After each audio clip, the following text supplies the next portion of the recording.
Good evening and welcome to Tucker Carlson. Tonight, a lot of unprecedented things happening, but honestly, not all of them are shocking.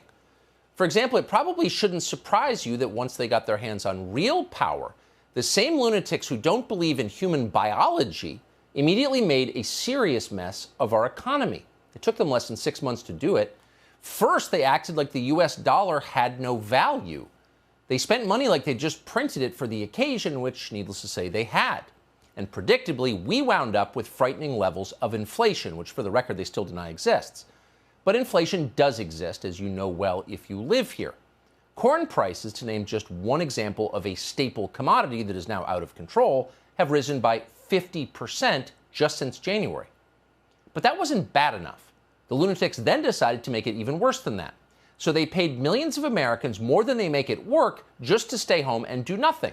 To justify doing this, they used the word COVID quite a bit, but it had nothing to do with the pandemic. They just wanted to break the system, and so they did. And the rest of us immediately wound up with a bewildering combination of rising unemployment in the middle of a severe labor shortage. So at the very same time, we found ourselves with too many workers and also too few workers. That doesn't even make sense. But thanks to their policies, that's now exactly what we have. And then finally, in case 2021 didn't remind you enough of a grimmer version of the 1970s, we now have serious gas shortages in a country that was recently energy independent. All along the east coast of the country today, people couldn't fill up their cars. Take a look at the footage. It looks like Venezuela. Gas shortages now being reported in at least 6 states and expected to grow, stretching down the highways as customers wait at the pumps. The governor of North Carolina has declared a state of emergency. The station there running out of fuel. As pumps run dry and officials urge drivers not to panic buy. We are completely out of diesel and gas. But already long lines and low fuel gauges. The shutdown of the pipeline's also putting major airports in Baltimore, Charlotte, and others on the East Coast at risk of low supply. An emergency? No. If they ran out of weed, that would be an emergency. Don't worry, says the New York Times. None of this is real. It's a conspiracy theory. Your eyes are lying to you. You're hysterical. In a piece today, the New York Times reported that, quote, since the pipeline shutdown, there have been no long lines at gas stations. Then apparently someone in the New York Times newsroom found a working television, and the paper deleted that line from the article a few hours later without ever acknowledging it had included the line in the first place. That was the paper. But for their readers on social media, who presumably will believe absolutely anything, the New York Times did not even bother to change the lie. That tweet is still up. Quote, since the shutdown, there have been no long lines or major price hikes for gasoline. Right, none at all. Except in the state of Georgia, where as of 3 p.m. this afternoon, almost 6% of all gas stations had no gasoline. In Virginia, that number was almost 8% of all gas stations. In North Carolina, it was 8.5%. In metro Atlanta, the biggest city in the South, more than 20% of all gas stations, more than a fifth, had no gasoline to sell. That is an energy crisis. Why is it happening? Well, the official explanation is that some mysterious gang of cyber criminals hacked the software at a major American fuel supplier called Colonial Pipeline. Colonial Pipeline handles more than 2 million barrels a day. That's roughly half the East Coast's entire supply of diesel, gasoline, and jet fuel. And that's not a small problem in a country, like every country on Earth, that still relies almost entirely on fossil fuels to survive. But don't worry, says her new Energy Secretary Jennifer Granholm, formerly the incompetent governor of Michigan, quote, it's not that we have a gasoline shortage, it's that we have the supply crunch. Oh, it's a supply crunch. And that's very different from a shortage, at least in some theoretical way that's important to Jennifer Granholm. So what is the White House doing about this supply crunch that is not a shortage? Well, here's the answer from Ann Neuberger, who is the confirmed non-genius who somehow serves as the Deputy National Security Advisor for cyber and emerging technologies. So first, we recognize that victims of cyber attacks often face a very difficult situation, and they have to just balance often the cost-benefit when they have no choice with regard to paying a ransom. Colonial is a private company and will defer information regarding their decision on paying a ransom to them. Would the administration offer any advice on whether or not to pay a ransom? So typically that is a private sector decision, and the administration has not offered further advice at this time. Given the rise in ransomware, that is one area we're definitely looking at now to say what should be the government's approach to ransomware actors and to ransoms overall.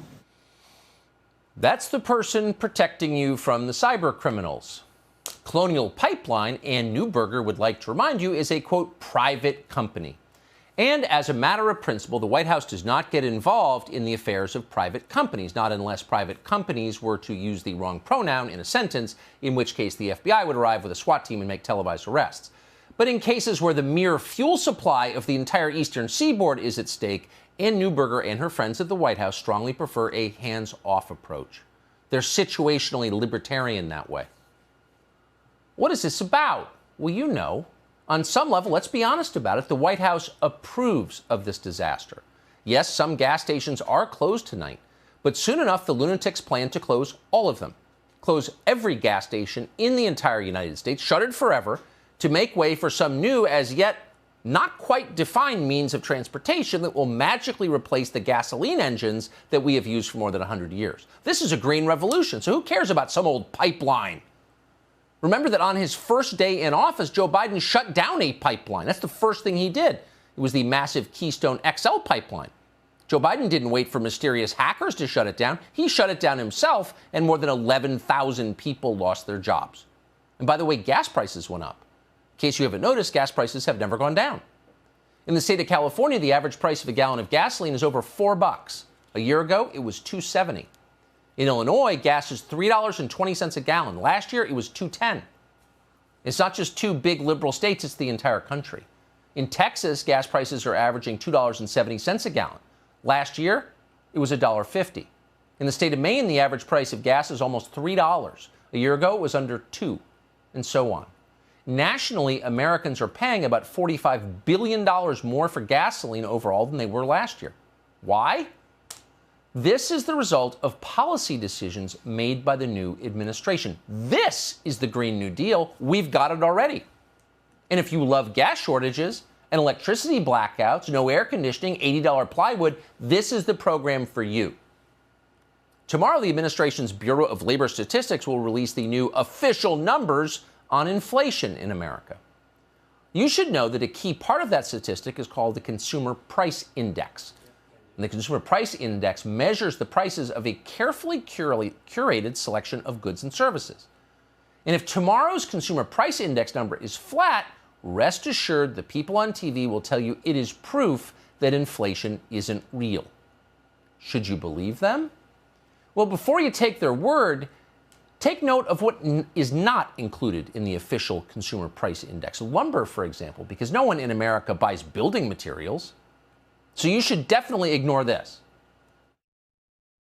In a recent study by Fortune.com, the average price of lumber is now 280% higher than what it was pre-pandemic, which is causing the cost of construction to also increase 30 to 40%. In a statement from the division president for Homes by Town, Jeff Pemstein, he says for a typical 1,500 square foot home, just rough lumber used for framing has increased from $14,000 per home to $29,000. 280% up. Wow, Marge, that's a lot. What's going on here? Well, typically in the material world where the laws of nature apply, when the price of something jumps that quickly and that high, you've got a supply problem because it's supply and demand. There just isn't enough of that thing to go around. More people want it and we don't have enough of it. Does that apply to lumber? Are there fewer spruce trees out there than there were a year ago? Are those trees growing more slowly than they once did? Have we seen a 280% increase in new houses being built? The answer is no, no, and no.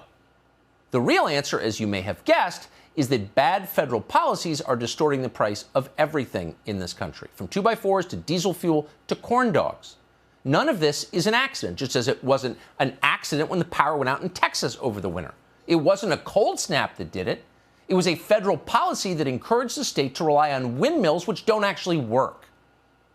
So it's not a natural cycle. Somebody did this to us on purpose. Hey, Sean Hannity here. Hey, click here to subscribe to Fox News YouTube page and catch our hottest interviews and most compelling analysis. You will not get it anywhere else.